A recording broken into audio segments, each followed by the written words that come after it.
Hi, I'm here with Jayendra and Sudha, and the amazing thing is it's morning here and it's evening where they are because we are chatting and they live in India.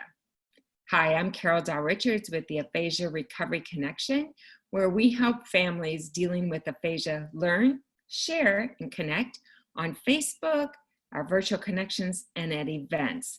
And I was delighted to meet this lovely couple when they visited Las Vegas. Good morning. I guess it's good evening for you. Good morning, Sudha.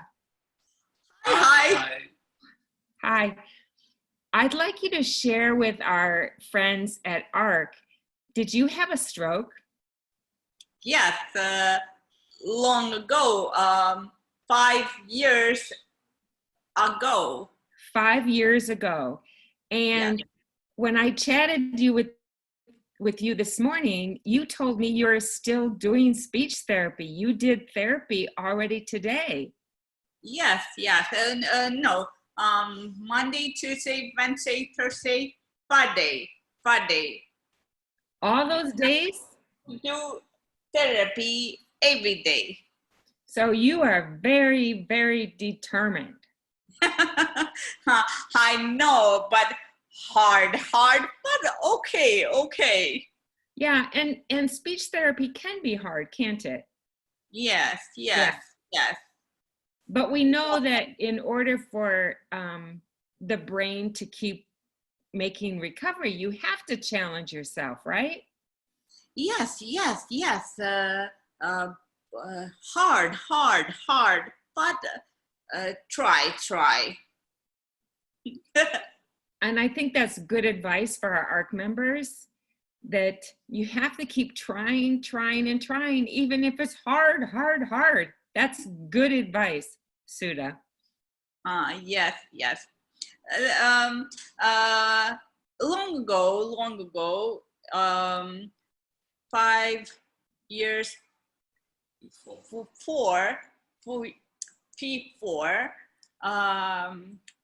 HR used to work with in the HR.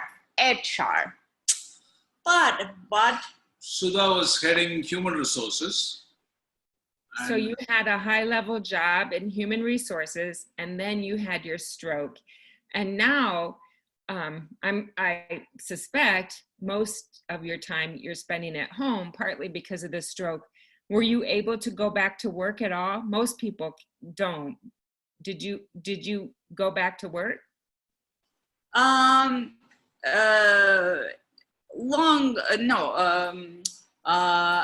Office, but therapy.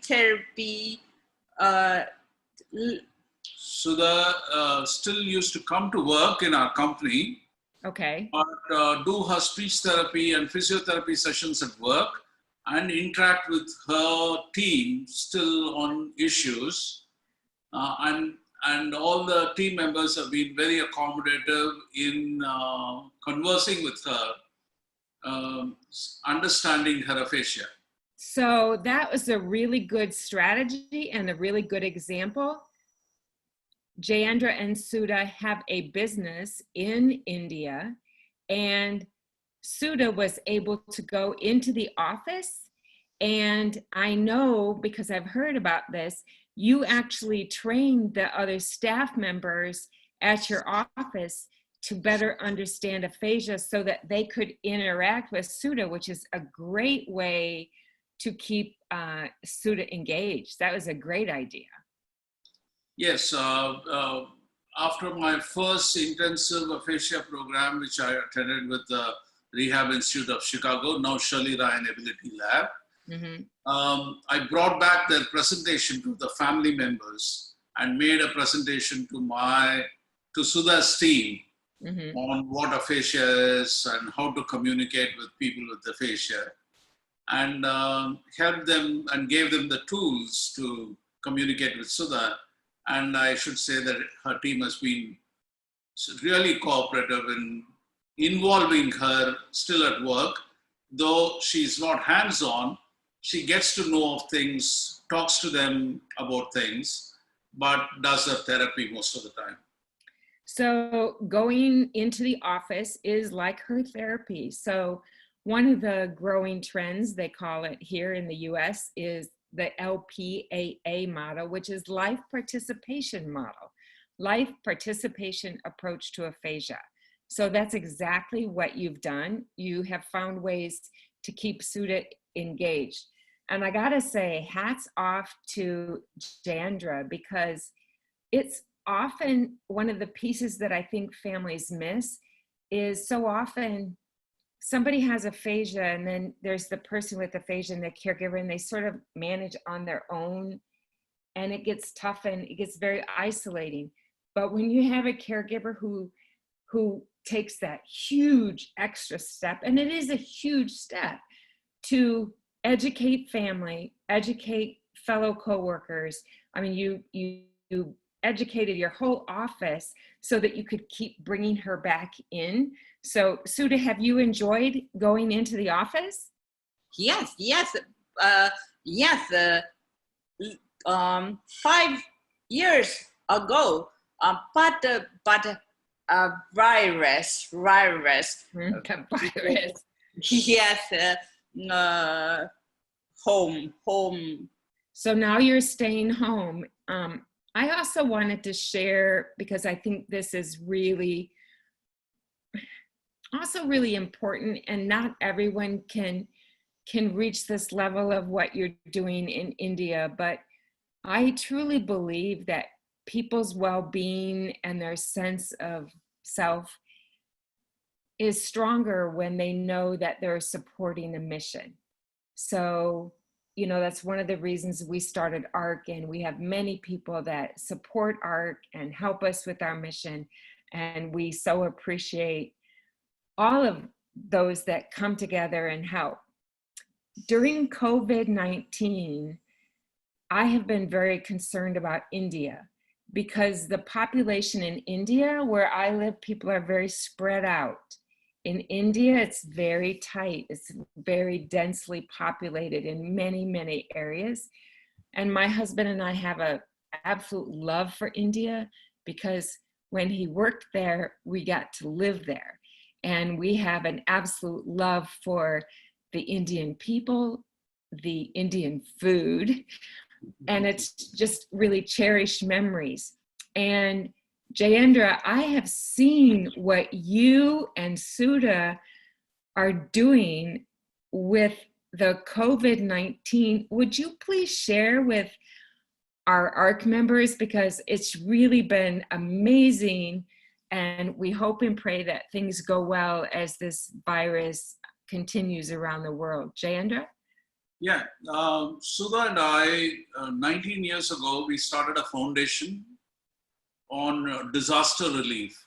There was an earthquake in India, in Gujarat, and we started this foundation at that time to respond to that. And for the last 19 years, through various disasters, from tsunamis to floods to drought, we have worked through many, many disasters. But this COVID disaster is one of a kind. We have never seen anything like this before. Because everybody is under threat. Other disasters, there may be pockets of people who are affected and the others can give. Here, everybody is affected, and therefore giving becomes very, very difficult. But at this time, we have, I don't know, I hope I'm not speaking very fast for our ARC members. Let me slow down and say, in India, a very sizable population of people who move across states, labor, very ground level labor, who are paid very minimum wages, who leave their families and come and work in a different part of the country. And thanks to this COVID, all businesses shut down. Many of businesses have gone underground. And all these labor, because of the lockdown, are stuck far away from their home with no money, no wages, no food. Yeah, I can't imagine being in an area where you're not with your family and you have no income and you have no food. That is absolutely heartbreaking. So what is your foundation doing? Because I've seen some pictures and some numbers, and it has really filled so many in India with hope. So you want to share what you're doing? Yeah, in the last 1 month, we have impacted over 35,000 migrant labor with 35,000. 35,000, yeah. And we have distributed about 100,000 meals. That's right, 35,000. We have impacted 35,000 migrant labor with rations, groceries in a bag so that they can cook and eat for 15 days. And we have supplied over 100,000 meals to people who have no ability to cook. And we have supplied hospitals with personal protection equipment, N95 masks, gloves, sanitizers, so to protect the doctors who are fighting this war from the front line. So that's what we've been doing, being busy with that. So what I love, and you inspire me so much, because Sudha really represents people with aphasia that are trying hard, that are determined, that keep hope alive. That is so important. And on top of it, you have found tremendous purpose with the relief work that you and your husband are doing in India with your foundation. But I also know that this COVID virus is also, there's a part of you as a mom that has also been hard, because you're a mom, right, Sudha? Yes, yes, yes. And your son, I think he got a PhD in Canada, but where is he living now? New York, New York. He's living in New York. Is he living Yes. is he living in an apartment? Yes, yes, yes. Yes. Can he go out, or is he staying home? No, virus. So he's been locked down in his apartment, hasn't seen a human being in the last 1 month. So he's feeling really down. Yeah, it's sad. Yeah. We all What need. does Sudha do to cheer him up? What do you do? I don't know, but Ashwin, You please, what do you do? sad. What do you do? But You video? video. So you do video with your son. Okay, Yes. which is good. And that sort of brings us where I want to wrap up, and that is about, through this COVID, you know, we talked about hope, determination, and purpose, but I think I'm going to wrap it up with the importance of connection. So that's really what ARC does. I'm so glad that we could connect today with Jayendra and Sudha in India, because connecting is so good for our soul. So good for our soul. So to our ARC members, I want to say, keep connecting. Join us on Virtual Connections, which is our video calls that you can call in for free and see and hear other people. Keep connecting. Keep hope alive. Stay determined. Just like Sudha, stay persistent. 5 years later, she's still going to speech therapy all these days, all that work, and look at her smile. So hats off to you and the work that you are doing, and we will check in with you again sometime after the virus. Bye. Thank you, Carol. Lovely speaking with you.